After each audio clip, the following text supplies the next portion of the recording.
Alors tout d'abord, un peu quelles sont les particularités du cheval complet vis-à-vis le problème de l'appareil locomoteur et la ferrure.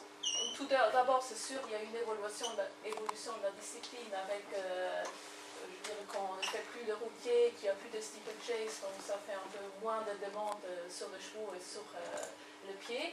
Et en même temps, ça permet aussi, je dirais, de changer un peu le type de chevaux qu'on va dans le complet. D'autre partie, il y a une longue préparation pour être compétitif, surtout pour arriver au haut niveau, on a plusieurs années devant soi.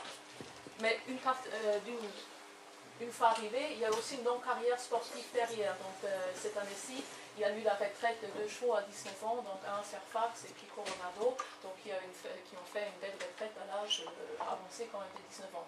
Alors ça veut dire qu'il faut chercher, lorsqu'il y a des problèmes de pied, il faut chercher des solutions à long terme. Donc c'est contrairement par exemple aux chevaux de course, où là on sait que la carrière ça fait 2-3 ans, donc s'il y a un problème, la solution doit être rapide, même si après ça ne tient pas pendant des années. C'est tout à fait l'inverse dans les disciplines comme le complet. Alors une particularité aussi, c'est l'entraînement intense, vous savez tous, donc il faut acquérir les compétences techniques mais aussi la condition physique. Et alors qu'il y a lieu sur des sols variés, donc contrairement au cheval de CSO qu'on peut entraîner tous les jours sur une carrière parfaite, ben, le cheval complet il va aussi évoluer sur des terrains en herbe qui sont notamment dans les épreuves de plus petit niveau pas toujours je dirais de meilleure qualité. C'est clair, à badminton c'est autre chose, hein, c'est un tapis. Alors ça, c'est pas seulement un désavantage, c'est aussi un avantage parce qu'entre vétérinaires, on constate de plus en plus des problèmes de l'appareil locomoteur qu'on pense qui survient parce que justement les chevaux ils travaillent toujours sur un terrain parfaitement plat, de consistance parfaite et qui perdent un peu leur proprioception, donc ils sont plus adaptés à évoluer sur des terrains variés, donc quelque part c'est aussi un avantage. Alors, en dernière partie, donc, dans les complets, ce sont quand même généralement des chevaux un peu dans le son, un peu moins depuis la discipline a évolué, donc on voit aussi des chevaux maintenant un peu plus, je dirais, type cheval de selle, mais quand même un pourcentage de son qui fait qu'on rencontre assez souvent une conformation avec un pied assez plat, des talons bas et une sole fine.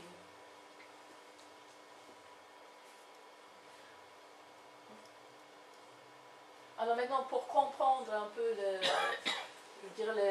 les répercussions que la ferrure et le parage peuvent avoir sur l'appareil locomoteur, il faut qu'on revoie d'abord quelques principes de biomécanique. Donc tout d'abord, je vais adresser un peu l'articulation interphalangienne distale, donc c'est l'articulation entre la deuxième et la troisième phalange, l'articulation du pied.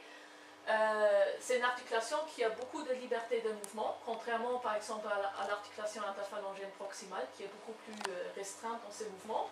Et c'est vraiment cette articulation-là qui fait l'amortisseur. Donc quand on évolue sur du terrain un peu irrégulier, c'est l'articulation du pied qui fait l'amortissement. Alors ça veut dire qu'il y a des contraintes assez importantes sur la surface cartilagineuse, une partie, et d'autres parties aussi sur les ligaments. Donc les contraintes articulaires, ça va être sur ce côté-ci, les contraintes ligamentaires de l'autre côté.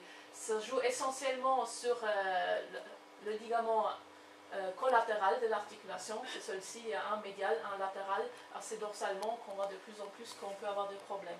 Alors de là découle aussi, donc vous voyez un cheval à plomb sain qui évolue sur un terrain irrégulier, il va avoir des contraintes, mais d'autant plus un cheval qui présente des aplombs franchement anormales, comme ici, même s'il évolue sur un terrain tout à fait plan, c'est comme il évoluerait sur un terrain irrégulier, parce que vu ses aplombs, ces articulations en continuité, ils vont subir des contraintes asymétriques. Donc en bref, ça veut dire un cheval comme ça peut difficilement envisager une carrière sportive, encore moins dans les complets que dans les autres disciplines, parce qu'on évolue a un entraînement plus intense sur des surfaces parfois plus dures, parfois moins idéales. Alors, en ce qui concerne les tendons fléchisseurs, les ligaments suspenseurs du boulet, donc là juste un rappel un peu anatomique assez schématique.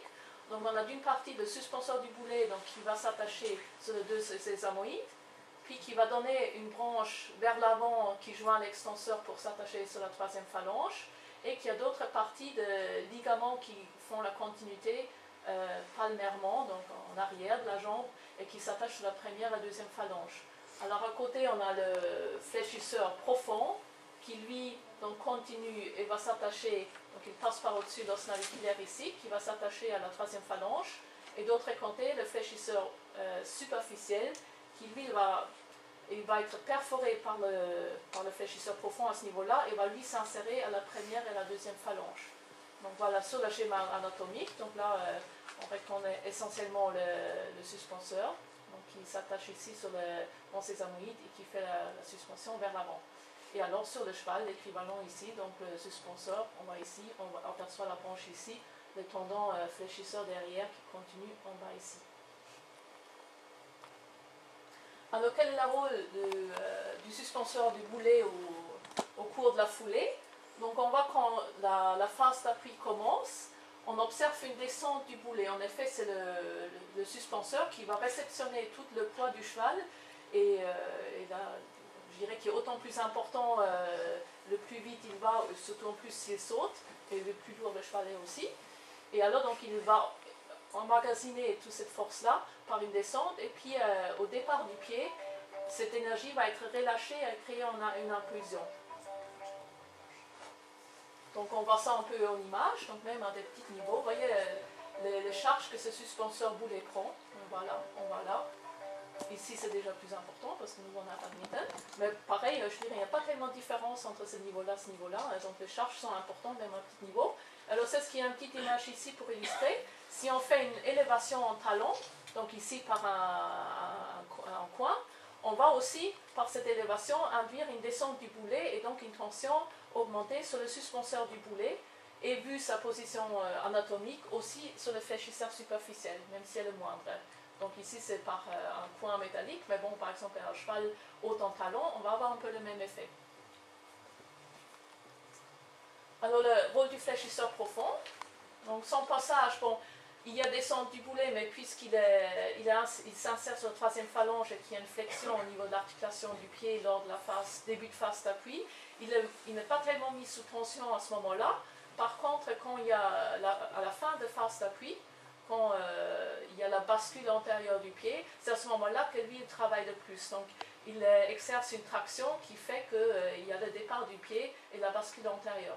Et donc, comme on voit ici tout de suite, si jamais il y a un cheval qui a une pince un peu trop longue ou qui a même une conformation avec une axe phalangienne brisée en arrière, mais le fléchisseur profond va autant plus travailler pour faire le départ du pied et en même temps il va exercer plus de pression sur la région de l'os naviculaire. Alors là je passe la parole Merci. à M. Corona.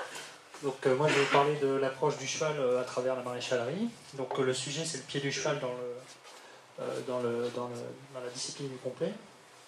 Le curseur, c'est ça? D'accord. Ouais. Donc la présentation du cheval, comment on passe les petites flèches? Donc ça c'est vers l'avant, il faut parfois le pointer un peu sur. D'accord, ok. On va d'abord faire une présentation du cheval globale. Après on va essayer d'observer quelques types d'aplomb. Voilà, c'est pour un peu schématiser ce qu'on peut trouver au niveau des aplombs. Les degrés de déviation, donc ce soit sur plusieurs plans, on va voir ça tout à l'heure.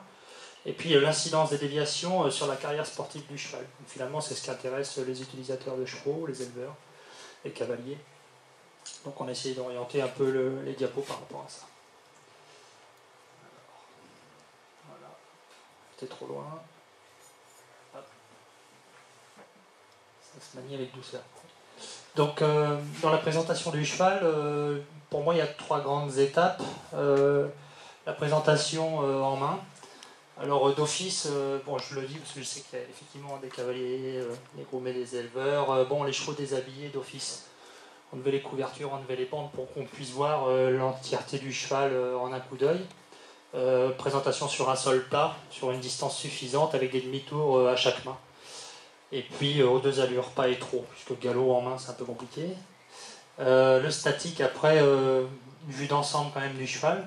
Donc la vue d'ensemble ça va être la vue latérale et puis après l'observation, bon bah voilà, en règle générale prendre soin quand même de pouvoir présenter à vos maréchaux ferrants quelqu'un qui tienne le cheval, parce que c'est pas facile de faire marcher un cheval et de le regarder en même temps, tout ça.